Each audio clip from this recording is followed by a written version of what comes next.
So let's say we've got our decode.map3 implementation up here. We could also do it like this. This is the pipeline version. So instead of decode.map3 instructor, we're saying decode.succeed instructor. And instead of calling field 3 times and getting 3 different decoders, we're instead calling required, but giving it similar looking arguments. In both cases, we've got the same set of strings, which correspond to the fields in the JSON object, and we've got the same set of decoders specifying what value types we expect to be there corresponding to those field names. So a lot of similarities between the two. Of course, the purpose of the Decode pipeline version is that this doesn't stop at 3. We don't have to change the function that we're calling here if we want to have 20 of these. We just need to make sure this function takes 20 arguments, and we've piped it 20 times to required or optional or hard-coded or something like that. Now the types here are a little bit less obvious than what they are over here. In this version, we saw the type of map3, and then we saw that it took 3 decoders, and we knew how to make those decoders, and that was all there was to it. But in order to make this trick work where it's flexible and you can have it be as long or as short as you want, as long as it's the same length as the function, we have to have slightly more complex types. So let's kind of break down what's going on here. So first we have decode.succeed. This is its type. It takes a value, and then it returns a decoder of that value. In other words, it returns a decoder which always succeeds no matter what the input is, and succeeds with that value. So the whole goal of decode.succeed is to say, yeah, I'm not even going to look at that JSON. I don't care what's in there. I'm always going to succeed with this particular thing. Now, typically, this is used as in the same way that sort of hard-coded is used in JSON pipeline. It's used to say, okay, when we get to this particular situation, you know what? I don't actually want to run a decoder. I need to provide a decoder here, but I don't actually want to do any decoding, so I'm just going to decode.succeed. However, in this particular case, we're using it in an unusual way. We're using it as a starting point for our pipeline. So when we say decode.succeed instructor, let's look at the types there. What does decode.succeed take? It takes an A, and then it returns a decoder A. So what's this going to return? Well, decode.succeed takes an A, which in this case is instructor, and instructor is a type alias for string to int to bool to instructor. So that means we're going to get back a decoder of string to int to bool to instructor, which is a very weird thing to be working with. What does that even mean? Well, what that means is this is a decoder which always succeeds, and what it succeeds with is, here's this function. Again, kind of a weird thing to do, which is why the types of this library are kind of weird looking. What does it even mean to say I have a decoder of a function? Well, it basically means, in this case, whatever JSON you give me, I'm going to completely disregard and hand you this function. Again, kind of a silly thing to do, but at least we can understand that one step.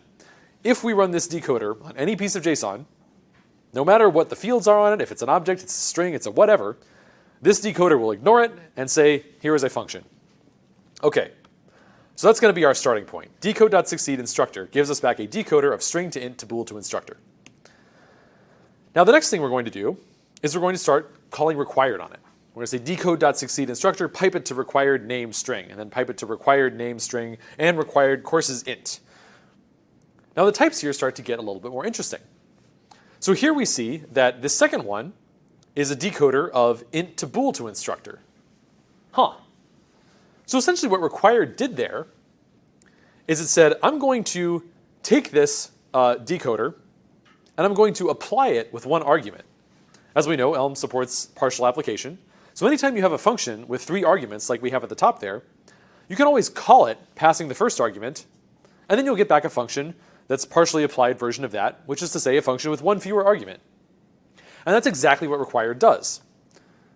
It says, I'm going to take this thing that you're decoding, and I'm going to map over it. I'm going to say, hey, I've got this function inside there. Oh, what am I going to do with it? I'm going to call it, passing the result of my successful decoding.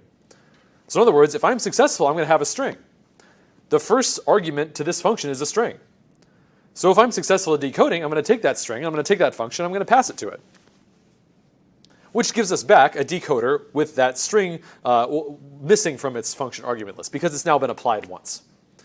So we still have a decoder which always succeeds, no matter what happens, except with the one exception that now it additionally is going to check for name. So whereas before it would always succeed with this function, now it only succeeds with the function if we looked for a field called name on the JSON object, and it was there, and it was a string, in which case we will take that string and apply it to this function. So if this decoder succeeds, meaning that name was there, we're still going to say, we've succeeded, here you are, it's a function. But now it's a different function. It's an int to bool to instructor function. And as you might guess, this pattern is going to continue with the next one, except we've applied it once more. This was an int to bool to instructor function, and the next required does exactly the same thing as the previous one did. It said, I'm going to, okay, if this succeeds, I'm going to say, great, I've got this function. I'm going to apply this int to it that I got from the courses field, assuming that succeeded as well. And we can take this one step further. Decode.succeed instructor required name string, required courses int, and required active bool. And as you might guess, now we've got this function from bool to instructor. If we apply a bool to that, we just have decoder instructor. So that's how the pipeline types work. You start off by saying, I'm always going to succeed, and with this weird function. And then each of these required things sort of peels things off of that layer. It says, okay, we've got a function with this many arguments. I'm just going to apply one argument to it based on what I decode if I'm successful. So by the end of it, we've ended up with essentially the same thing as what we had with map 3. We're looking for name and courses and active. If we find all three of those, they're going to get applied one at a time to this function, which is going to be the resulting decoder. But we did it in a way where the pipeline just needs to be the same length as the function that we're decoding into, and then we're all good. We're all set. Everything's going to work out. We don't need to have a map 3 and a map 4 and a map 5, etc. Based on the length. This pattern will work no matter the length. So if you left one off or got the order wrong, then this particular function call wouldn't error, but it would error when you actually tried to use the decoder? Right, yeah, exactly. So if let's say I only called required twice, we can actually see exactly what that would do right here. So if I left off the required active at the end there, this expression right here would totally be fine. It's just that it would produce a decoder of bool to instructor. So if I'm later on trying to use this as though it's producing an instructor, it's not going to compile because it's like, well, no, that's a function. That's not actually an instructor. So you've got to resolve something somewhere. Likewise, if I provided too many arguments, like if I tried to call required one more time at the end there, it would say, you've got a value that's not a function and you're trying to apply function arguments to it. That won't work. So that's how it works out that you have to have exactly the correct number of things in the pipeline that correspond to the number of arguments in the function that you're passing to decode.succeed.